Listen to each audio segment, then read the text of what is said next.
সময় হ্যাঁ বিয়ে হয়েছে আমরা জানতাম না, হ্যাঁ জোর করে নাকি হ্যাঁ বিয়ে করছে ব্ল্যাকমেল করে। পরে আমি বলছি তে তো খারাপ, তো ভালো না, তুই কি লেগে তারা বিয়ে করছো? সবাই তো কয় তারা গ্রামের খারাপ কয়, নিপা গেল আমার লোকে তো খারাপ কিছু করছে না, আমি তোর লোকে সপ্তাহ কই, আমার মার লোকে কইস না। পরে একদিন প্রায় সময় দেখতাম হাতটি কাটা থাকতো, গালদি থাকতো, তিতা করা থাকতো, জিজ্ঞাসা করতে করতে কিচ্ছু না, মরে গেছি গা, ব্যথা পেয়েছি। একদিন রাত্রে ফোন দিছে দিয়ে আর মোবাইল থেকে আমার নাম্বার নিয়ে আর জামাই নিপা গেল নিপানকে আমি ইউটিউব সাবিনার জামাই একটু দেখে তারা আপনার ফোন দিয়ে ঘুমের তো খেলেছে। পরে আমি আর বাটি জটরে লই আসছি, আইয়া দেবীন্দর আইয়া হাসপাতাল ভর্তি করেছি। পরে সেটা এরপরে নল ঢুকাইছে, নল ঢুকে তো দেয় না, নল ঢুকে তো লইয়া জামা কাপড় সরে গেছে, আরে পিঠ আর দাগ। পরে আমি জিজ্ঞাসা বাবা আপনি তারি এমনি মারছেন? কয় না আনতে মারছি না, হ্যাঁ দস্তাদস্তি করছে এর লেগে হ্যাঁ ব্যথা পাইছে, আমি মারছি না।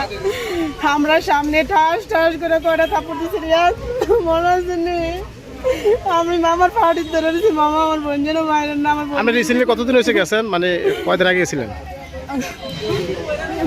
মাস 2 মাস এরকম, মা 3 মাস এরকম মনে নাই। এখন আজকে কতদিন ধরে বাসাতে আসা যাওয়া হয় না, এমনিতে আমরা বাড়িতে গেছে যাও না, আমি এদিকে এরপরে এই জায়গাটা দাগ আমার কাছে আমার মাপ দিতে ইসলাম তো যাবে না, তো যাবেন